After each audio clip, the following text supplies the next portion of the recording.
Bonjour à toi. Aujourd'hui, on se retrouve dans notre troisième cours de biochimie qui concernera les lipides, qu'on reverra plus précisément au cours de notre stage numéro 2 pour PASS. Commençons par introduire ce cours en parlant des généralités. Alors, il faut savoir que les lipides sont des molécules très peu solubles dans l'eau dues à leur longue chaîne aliphatique. On les retrouve surtout dans notre organisme sous forme de triglycérides qui permettront de créer une réserve énergétique pour notre corps, qu'on verra tout de suite. Il y a principalement deux rôles autour de ces lipides. Ces lipides ont un rôle nutritionnel car elles permettent de former une réserve énergétique pour notre corps sous forme de triglycérides réutilisables en fonction de nos besoins. Et aussi un rôle structural car elles vont permettre de former la bicouche lipédique qui correspond à notre membrane. Parlons ensuite de la structure de ces lipides. Rappelle-toi bien que dans notre cours de glucides vu précédemment, j'ai insisté sur la notion de structure, de nomenclature. Je te demanderai de particulièrement analyser et retenir la structure des lipides. La structure des lipides est composée majoritairement de trois éléments. Un COH au niveau du premier carbone, donc un COH, une longue chaîne aliphatique et enfin un CH3. Cette longue chaîne aliphatique sera insaturée ou saturée et ça on le verra tout de suite, tout de suite.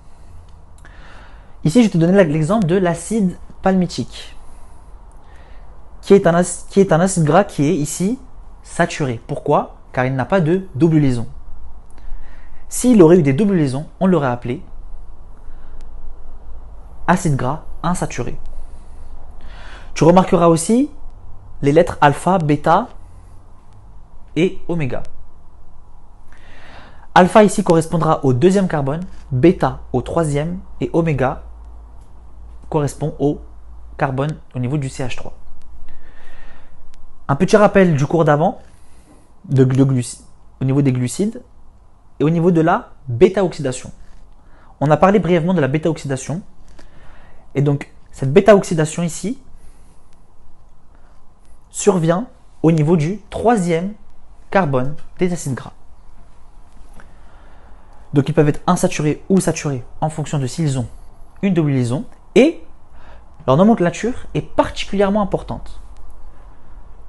Ici, pour définir un acide gras,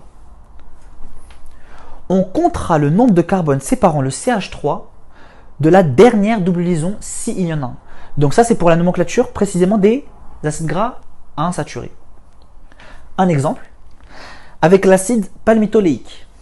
Attention, différent de l'acide palmitique qui lui est un acide gras qui est saturé.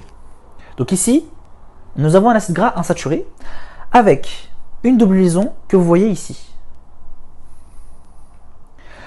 Donc ici, on va compter à partir du carbone du CH3. Donc on compte, allez, on y va.